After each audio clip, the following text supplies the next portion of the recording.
What exactly are people bashing Kat Von D for? Yeah, great question.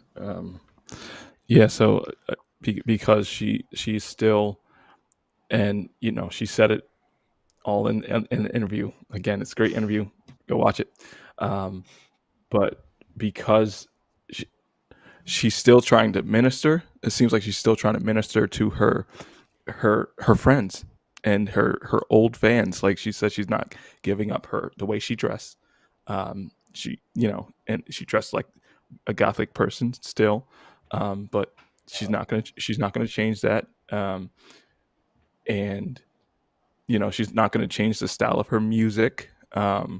It, so she's still trying to reach where she came from, and because she's a celebrity and because she's not changing certain things, certain people are saying she's fake. Yeah, so they're calling the baptism fake. They're calling her doing it for show, mocking Christianity. They were saying that she's still part of the occult. And she goes into a lot of this in this interview where she talks about she had all these New Age books, but she had really walked away from that for some time.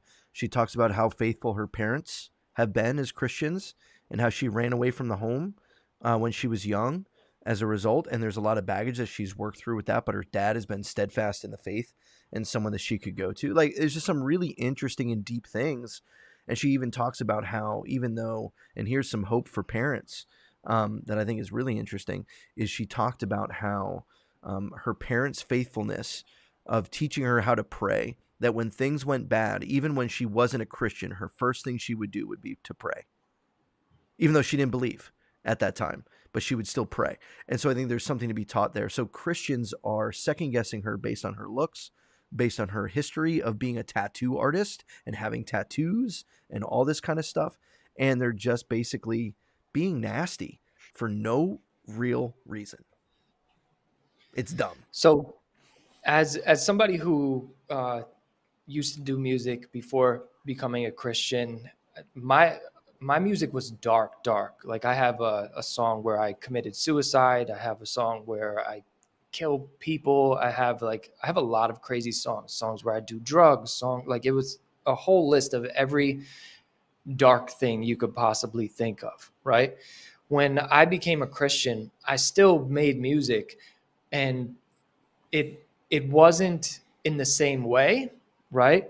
But I would still drop curses. I would say that's the lyrics were very self-glorifying. They definitely shifted from a lot of the like real negative stuff, but that was also due to like personal development and just trying to be a more positive person. And I had a different audience then. But anyway, I'm going down a rabbit hole. So it came to a point where I continued to make music, and I would curse on some of my songs, and I started to feel like that was wrong, right? And it wasn't an instant thing. It wasn't, when did Kat post her baptism video? 3 weeks ago or something? It definitely wasn't 3 weeks. It was more like 3, 4, 5, 6 years of me slowly changing out of the lifestyle that I used to live. And even if I wasn't living the lifestyle, it was still in my head and still on my lips. Mm-hmm. And it just took a while before I was like, you know what? I'm not doing this anymore. I don't feel right putting a curse in a song. And I don't feel right talking about somebody in this way. I remember there was one song that I dropped and everybody loved it. And instantly I felt convicted about it. Instantly. And it was getting played in like stadiums and stuff. And I was instantly felt like I did something wrong. But by then it was just in full motion or too late. So, her saying that she's not going to change her music, I think that given enough time, and let's seriously give it some time, guys. Let's not just like you put a date on it, but given time, I guarantee you her thoughts about that will change, especially if her husband becomes a Christian. Well, and she did share that her music listening has changed.